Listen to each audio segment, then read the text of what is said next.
everybody should be here. Welcome back. I hope you enjoyed your lunch break. And today we're going to talk about scalable vector graphics and the security impact on the modern web.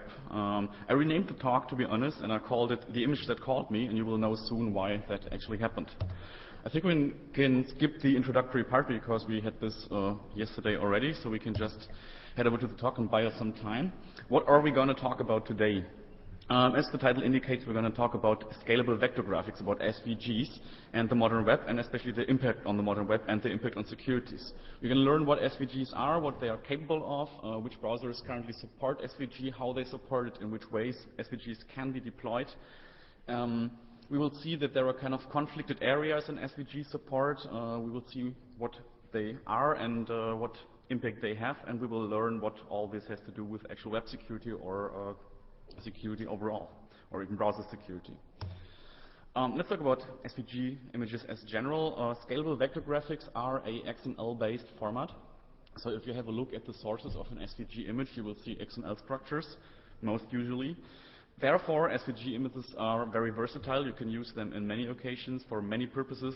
They are accessible. It's basically, you can have a look in the source code. You can add metadata to comment several sections. Search engines can easily crawl SVG images, extract this metadata, so there's a lot of advantages. SVGs are even compressible. There is a kind of substandard which is called SVGZ, which is basically a gzipped SVG, and you can do some funny playthings with them as well. And most importantly, SVGs are stylable, so there is CSS you can apply on the elements inside an SVG graphic, and there is even a whole subset of separate CSS elements, CSS properties, and CSS values that are specifically available only for SVGs. Most of them is for typographic needs, like font kerning and other properties, filling brushes and stuff like that. SVGs are of course open, they are open source. You can just have a look into the sources, understand what the software creating the SVG or the author manually creating the SVG was thinking. And given all these facts, SVGs are as well great for mobile devices. SVGs were initially, or there is a whole SVG substandard only dedicated for mobile devices. We will learn about that later on. SVGs, given by the fact that they are XML and they have to be well-formed and valid, are easy to pass and easy to process. So it's not as complicated as this dirty HTML dialect or something like that, where you don't need quotes or don't need trailings or just valid structures. SVGs have to be valid and well-formed. The format itself is rather ancient. It's over 10 years old, actually. And we've been sitting on this format, and the browsers have been sitting on this format for 10 years as well. But so far, there was not real impact on the security of the WWW, of the World Wide Web, because one important fact was missing. We were going to see what this is. And SVG has relations to HTML5, or as they call it now, HTML, the living standard, where the recommendation or the standard draft is clearly recommending or urging browser vendors to support SVGs, to support them via image tags, via plugin tags, so such as embed, object, iframe, opening them directly, and even inline SVG. We're going to see later what this is going to be. Let's learn a little bit about SVG history. SVG was back then proposed by several W3C members in 1998. And it's a derivation from Adobe PostScript and from VML. Who of you here knows what VML is? Ah, very good. VML, I would say, is a horrible dialect which was created back then by Microsoft, which was attempting to give HTML the possibility of displaying animations, of adding the factor of time, being able to say start with this and with this over a certain amount of time. If we have a little bit of time left after the slides, I have a nice example for VML, which is definitely proving why VML is extremely nasty. But basically, it was there and it was supposed to be an animation format. Some even call it, or a subset of it is called HTML plus time. Maybe some of you know it. Then there was, of course, Adobe PostScript. There was PGML, which was Precision Graphics Markup Language, and several companies submitted their proposals for the standardization to the W3C, and basically the W3C said, none of this is really perfect, so let's just take all these benefits, glue them all together, and create something new, and that basically was SVG. So it was developed in 1999, and it's currently in version 1.1, which is not very much if you think about the long time it had to last and to ripe. So one might think that not many things happened on the SVG playground. There is a version 1.2, but still a working draft, and the rumor has it that there won't be a release for 1.2, but it's rather going to be overtaken by SVG 2.0 in some months or even years. Meanwhile, we have very good browser support. We have Gecko, so all Firefox, Mozilla, and so on based browsers, which are natively supporting SVG. Firefox supported SVG initially with the release 1.5, so the support is quite mature meanwhile. WebKit was supporting SVG in a very early stage as well. Presto, the Opera layout engine, same thing. They even supported way more than necessary. We're going to see to what this leads later on. And meanwhile, we even have the benefit of Trident, the Microsoft Internet Explorer layout engine supporting SVG natively. And this was one of the main reasons why SVG didn't impact on the web at all, because Internet Explorer did not support it. You had to install a plugin from Adobe, and no one wants to install a plugin from Adobe. So it was very hard for end users to actually see SVGs, and there was installation necessary. So this was a pain in the arse, and developers couldn't just use it because there was no range or no sufficient penetration of the plugin. Here we have a very, very basic SVG example to just show off how simple the language itself is. It's basically a red dot. I doctored the shadow in there myself natively. It's not there, it's just to look better. You can see we have a starting SVG tag, which is applied with a namespace w3org/2000/SVG. Then we have a circle element, and the circle element isn't doing anything else than drawing a circle. We give it a radius. We don't use any units here. We just take radius 40, so whatever the device is actually using as a unit, it will be fine. Could be pixel, could be EM, whatever we need here. Then we apply the attribute fill, give it the attribute value red, and we have a red circle, and that's about it. That's how easy SVG is. There is a whole SVG family with several children, and I'm starting bottom up. The most comprehensive big brother of the SVG family is basically SVG full, supporting an overall array of 81 tags. I think HTML has about 99 with all of them combined, some proprietary ones, so you can see the complexity is not that far away from HTML tag-wise and attribute-wise. And 81 tags are quite a lot of stuff, and there's quite a lot of stuff you can do with them, like animations, transformations, effects, and so on. And SVG full is majorly designed for being used on desktop devices, on high computing power devices such as a good laptop, such as a desktop PC, or workstations for a graphics person or design person. Then we have SVG basic, also stuck at version number 1.1 right now, which is rather more designed for handhelds, tablets, and netbooks, so the not so strong machines and the not so large displays, which is very important here. And it's just got 71 tags, and some stuff from the SVG full tag from the SVG full set has been omitted, which is some font-specific stuff. There are SVG fonts, of course, and I think there are some effects which are not working in SVG Basic 1.1. And then there is the black sheep in the family, like the dirty little brother, which is SVG Tiny 1.2. And this is a very nasty subset because there is so many special stuff in there. Like there is literally no real browser supporting SVG Tiny 1.2 but Opera. It only got 47 tags, and some tags are completely different, like they do not appear in the other SVG standards, in the other SVG parts of the family. And it's majorly designed for cell phones and smartphones, so for devices very slow on computing power, very small displays and so on, but still to work on there. And when you have a deep look in the SVG Tiny specification, you will see a strong Java affinity. So there's a lot of interfaces connecting with Java classes and connected to applet-like behaviors and stuff you can use on the cell phone. And it's a little bit scary. And we will even see some examples to prove why SVG Tiny is a bit more scary than the other two SVG standards. Let's talk about some SVG features. What you already saw was geometrical shapes, like you can just draw a circle, but you can move on and be even more complex and creative, and you can draw an ellipse or a square or just a line and more. You can define paths, you can fill all this stuff, you can define gradients, you can even use SVG fonts. There was some funny bug in Opera back then with SVG fonts I'm going to tell you about later.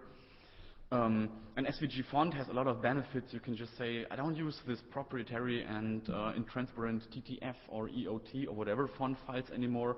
I can have an open XML-based font where I can define every path for every character. I can define fallback character for Unicode characters I do not want to render or I can't render.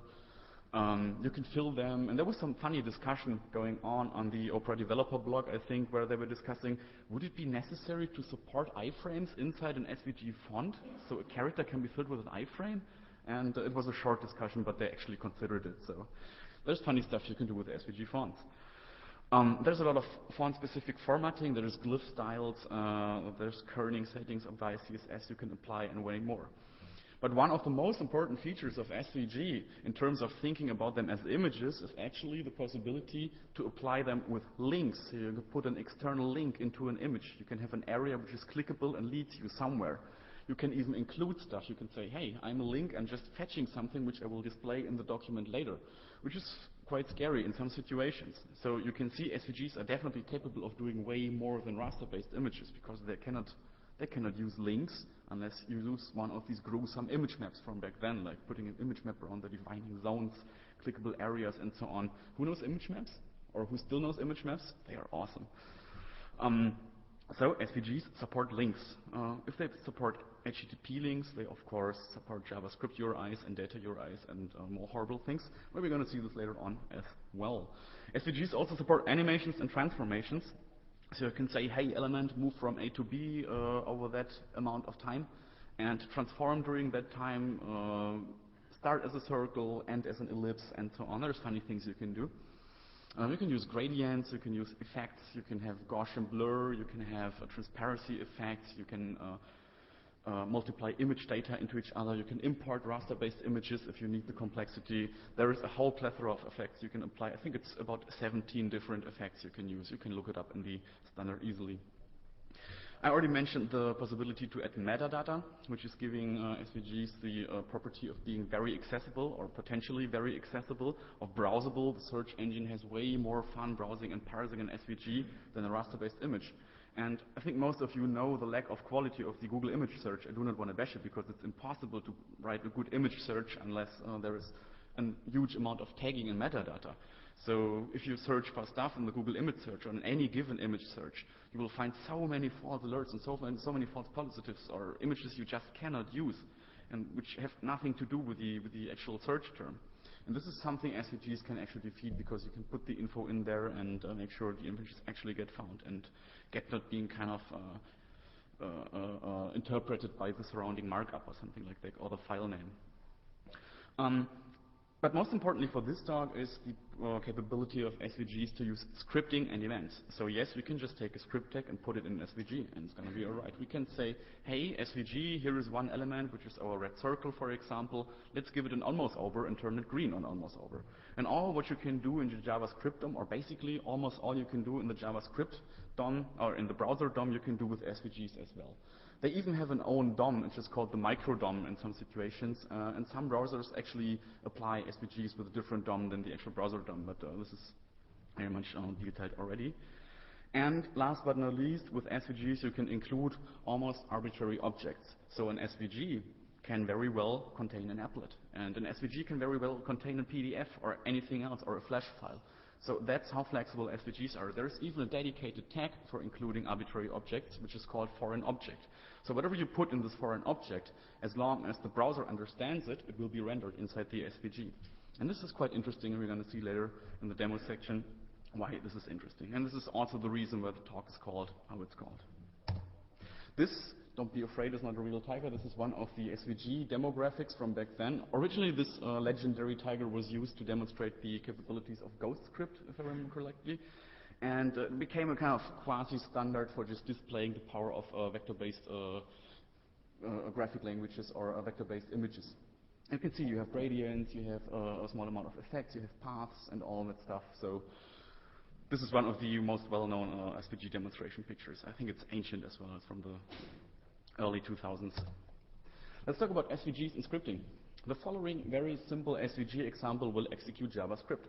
And, well, that's all. You don't have to do anything more. It's very simple. You just take the standard SVG tag, apply it with a namespace, take a script tag, put an alert1 in there, and then you have an alert1 as soon as you open the SVG in your browser. This is a very simple example. We heard you see some more quirky examples. I hope you can read it in the last rows. If not, just let me know. You see the very first example up there, it's using a G tag. Who of you can tell me what the G tag is? Does anyone know what the G tag is? We don't have it in HTML, it's only existing in SVG. No one? No one knows what the G tag is? So you see the G tag is being applied with an onload handler. So you might think that the G tag is actually loading something like an image tag. Image onload to something, body onload to something. Would it load anything? Actually no. The G tag is just a group tag. It's completely out of any capability of loading something or having visual impact. It's just a group element, just for internal document structure. But still it fires a load event. And this is indicating a very special feature of SVGs in many browsers. Any given tag, whatever you take, will fire a load event. So this can lead to a filter bypass in some situations. It's not very critical, but it can lead to a filter bypass. The next one, the example with the animation, is a little bit more interesting because here we can see again standard SVG tag, and in there we have the animation tag. And the animation tag is using the XML namespace xlength and then introducing the href attribute pointing to JavaScript URI. This snippet will execute JavaScript without user interaction. And we don't even need to define the namespace for xlength. This is happening automatically in the browser. As soon as the browser sees, hey, there is something prefixed with xlength, I'm just going to fetch the xlength namespace and it's going to be all right. And this is an actual filter bypass. This worked in many situations so far. Next example is similar. It's showing off the capabilities of the foreign object tag. You can also apply it with an xlength and the href attribute and again execute JavaScript without user interaction. And the fourth example, using set, is very evil. Have you ever heard of the set tag, or what the set tag is capable about? So I have no idea what the W3C was thinking back then, because this is completely nuts. Imagine a tag which is capable of changing other tags, specifically the surrounding tag. So you have a tag which is just meant to change everything around this tag. Like you could just write it in the document, but well, you can also do it with this tag. In this example, the set tag is influencing the SVG tag because it's surrounding it, and it's influencing the attribute on mouse over. So there is no attribute on mouse over, so the set tag is just giving the SVG tag, which is surrounding it, the attribute on mouse over, and is setting it to alert 1. So if you hover the SVG, it's going to yield alert 1. You can even do this time-based and time-controlled, and you can use the animate tag for that. Now you can see in this very example, you don't have an event handler, you don't have an href, you don't have a JavaScript URI, you have two completely unknown attributes for most blacklist-based filters. One is called attribute name, only exists in SVG, and the next one is to. And these two attributes in combination generate the script execution. So this is quite nasty. On earlier Chrome versions, you could even influence the attribute onload and do it without user interaction, but with a smart on mouse over, which is filling the whole page, you can just emulate no user interaction. And the last example, the fifth example, is actually showing off, or partly showing off the capabilities of tiny SVG and showing why it's a little bit weirder than the other ones. You can see again the standard SVG tag, which is surrounding the whole thing, and then we have a new tag which is called handler.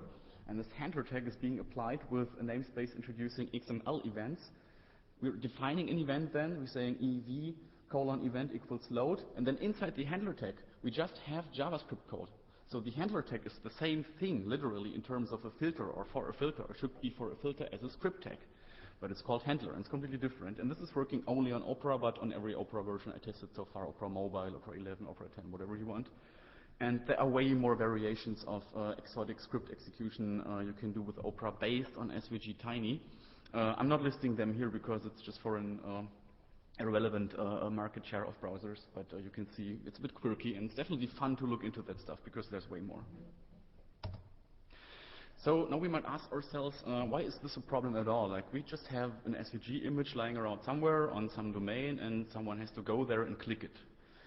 But it's not really exactly the truth. So there are several ways of actually deploying SVGs nowadays. We're going to talk about 5 of these ways. And the first one is the most simple one, but still affected with some security risks. It's just opening the file directly in your browser. Just finding an SVG link somewhere, click the link, open the SVG, done you are. The second one is the classic way, which was working for years in Internet Explorer, even with, in case this plugin was installed. It's just deploying an SVG in a plugin context, saying, hey, I just deployed with an object or an embed tag, or even an iframe tag, or what do you want to put here.